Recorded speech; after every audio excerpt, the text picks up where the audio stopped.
You're listening to the My Simplified Life podcast, and this is episode number 134.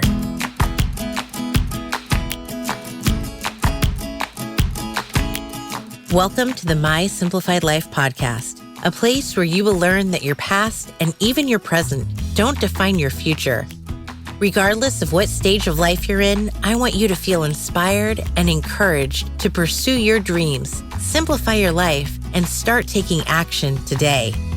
I'm your host, Michelle Glogovac, and I'm excited to share my stories and life lessons with you while taking you on my own journey.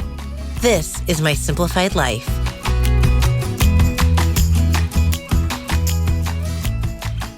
Hey friends, welcome back to another episode. I'm your host, Michelle Glogovac.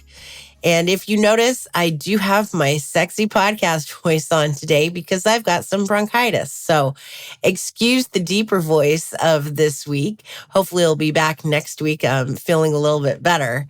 But this week, I wanted to talk about what it's like to celebrate our wins. Because I think that as we grow older and as you become an entrepreneur, if that's what you're doing, you often forget to celebrate your wins, to celebrate yourself, your achievements, everything that you've accomplished to get to the moment that you're in right now. I think back to grade school, middle school, high school days. I was on the basketball team, and I can tell you that we would celebrate a win. There was always a pizza party to be had. There was always cheering, patting each other on the back, and celebrating a win. But as an entrepreneur, I don't do that. You know, you're a solo person who is making goals for yourself, and who's going to pat you on the back except yourself? So for me, that's something that's completely new and difficult to do, really. When I was in the corporate world, the reward I would get for reaching my sales goals was a monetary bonus, which was fantastic. And that was their way of celebrating me. And then in turn, I would celebrate myself by buying something. I would allow myself to spend one item. I would do something big each year. And I remember my very first year of getting a bonus. I was living in Chicago and I wanted to work out, but I wasn't a gym fan. So I bought myself an elliptical. And it came with the whole shebang where people would come into your place and they'd set it up for you. And there it was. And the next year, I bought myself my first pair of diamond stud earrings. And I was so proud. I still am proud. I still have the earrings. I don't have the elliptical anymore. Too many moves. I have a different one, actually. And these were ways that I celebrated myself. I would allow myself to splurge. And yet now, as an entrepreneur, I don't. This came up the other day with my therapist as I was saying that I was really proud of myself for making sure that I only work during the hours that my kids are in school, that I shut it down, at 1:30 to go pick them up. And it's very rare that I have a phone call or I'm at my desk in my office once they're at home. And there were two things that came up. She reminded me that, yes, I stopped my job at 1:30, but that's just so I can switch jobs. And I'm still working after 1:30 because motherhood is a job. And to me, that's something that I forget because it's ingrained in me that I simply do it. It's not that I look at it as a job. This is my role in life.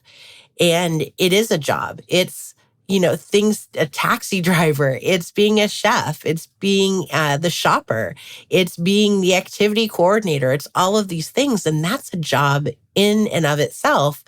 So although I'm proud of myself for not, quote unquote, working once they come home from school, I am still working a second job. And that's to be celebrated that I'm able to really hold down these two jobs and to do them well. I am exceeding in both of these areas.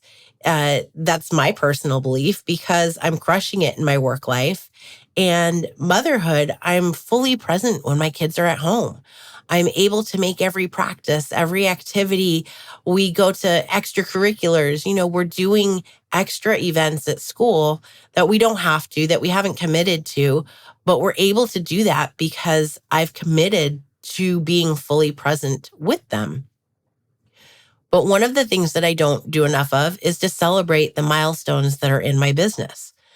I last month celebrated 20,000 downloads on the podcast. I average 1,000 downloads a month.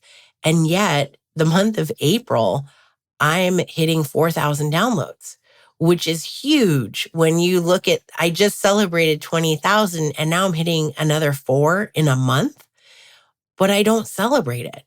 I posted on Instagram and I told my husband, and that was it. That was the extent of my celebration. Financially, my business is rocking. I am freaking crushing it this year. And I forget that I have worked for 4 years to get to this point. I said 4 years ago to other people that I'm starting small so that I can scale once my kids are in school. And this is the year that everybody's in school all day long, full time, 5 days a week. And I'm scaling. I'm getting to that point that I wanted to. And I need to be celebrating this. Now, how do I celebrate it though? I think this is where it comes down for me is figuring out how do I celebrate it? Do you treat yourself to a bottle of champagne? Do you take an afternoon off to get a mani-pedi? Do you have a LaCroix in the sunroom and read a good book or just savor the moments? Should I be writing down in a journal how I feel that I've been able to accomplish this stuff? Do we take a vacation? Yeah, we are taking a vacation in the fall because in part, I've done this. There's no financial struggles because I'm working so hard to ensure that I've gotten to this point, that I'm contributing to my family in such a way that it's not just being able to pay the mortgage, it's having a surplus. And that's a big, big deal. I come from a childhood experience where my father passed away at a young age and my mom was left to raise us financially, not just as a single parent, but as a woman who didn't even have a job at the time. And I saw that. I saw the struggles. I experienced the struggles firsthand. And now looking back, I know what I don't want to ever go through. I know what I don't want my children to go through. And I know that subconsciously, that's why I keep pushing myself. That's why I want to make sure that I am not just contributing, but that I can have a savings, that I have a retirement fund of my own. And these are all things that need to be celebrated. So then the question comes, how do we celebrate them? Well, first we have to recognize the wins. I don't know about you, but I have goals. I have them in my head. I've verbalized them to various people. I've written them down. I have my hundreds chart for crossing off every $1,000 that I make every single month. And these are ways that I track my goals. I look at my numbers because to me, I'm very number goal oriented. I have a certain financial amount that I want to hit. I, want to make sure that I'm booking so many podcasts every month. These are parts of my goals. But I also look at my bank account. What's in that checking account? What's in my 401k? What's in my SEP IRA? I want to make sure that all of those numbers are hitting marks because ultimately those are going to help me provide me with the wins to celebrate because then I can buy that beach house. And yes, I will eventually buy a beach house. It's going to allow me to retire at some point. Even though I love what I do, I would love nothing more than to be relaxing on a beach and reading and writing and not worrying about finances. And it's not even that I worry about them per se, but of course, we all have money on our minds at some point. We all have bills to pay. We all have vacations we want to take, and that all takes money. So it's taking up space in our minds. So once we reach those goals, how do we celebrate them? Do we take that vacation? Do we go and we buy some new clothes? Do we go out for a nice dinner? Do we have a good bottle of wine? However you want to celebrate is completely up to you. I love to be able to celebrate in a way that either gives me something that I can have tangibly for a really long time, like the pair of diamond stud earrings, that every time I put them on, I know how I got them. I know that I worked my butt off. I traveled all over the country for weeks every single month in order to maintain goals and achieve them and exceed them in order to buy these pair of earrings. And to me, that's a big deal. To be able to book a vacation and have memories made with my family, to celebrate those wins. That to me is the greatest way that you can celebrate your wins is by making a memory or having something tangible that reminds you of how far you've come to get to where you are. And I know that I need to celebrate my wins way more than I do. Having a podcast it's a big deal. It's a lot of work. It's consistency. It takes time. It takes money. And here we are in episode 134, and I have close to 25,000 downloads now. And that means that there's 25,000 people who have listened, maybe not 25,000 people, but the podcast has been listened to by 25,000. And that's basically the size of my town I grew up in, which is a huge deal to me. That's such a big deal. It means that I am creating an impact in the way that I want.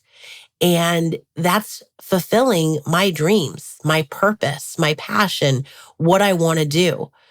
So this week, I want you to look at your wins. Take a moment and really reflect on what it is that you're proud of. What have you done? And, it can be as simple as you made it on time to every single activity, because that's a big deal. Making it on time when you have tiny humans that you have to get ready and, baseball cleats have to be put on and double knotted. And do we have our waters filled? It all takes up a lot of time, mind space, and energy. And then sometimes you get hit with bronchitis and you're still doing it all and making sure it gets done. And that's a win. So whether it's a small win or it's a big win, like you land a client and you now have a contract for the next year where you're financially set, that's amazing.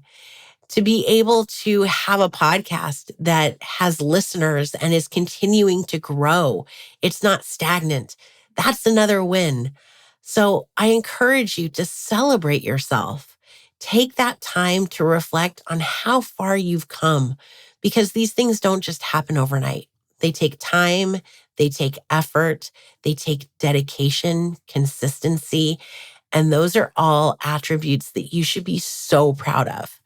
And as much as I say this to you, I'm saying it to myself because I need that reminder. I need it so bad because I'm not sitting down and relishing how far I've come in 4 years. So take that time this week. Take it with me. Check in with me. Let me know what you're proud of because I want to celebrate you. I want you to know that you've worked so hard to get to where you are, and I am proud of you. You should be proud of yourself. So celebrate yourself however you want to do it, and let me know what that celebration looks like so I can get some great new ideas too. Until next week, my friends, have a great one and celebrate yourself.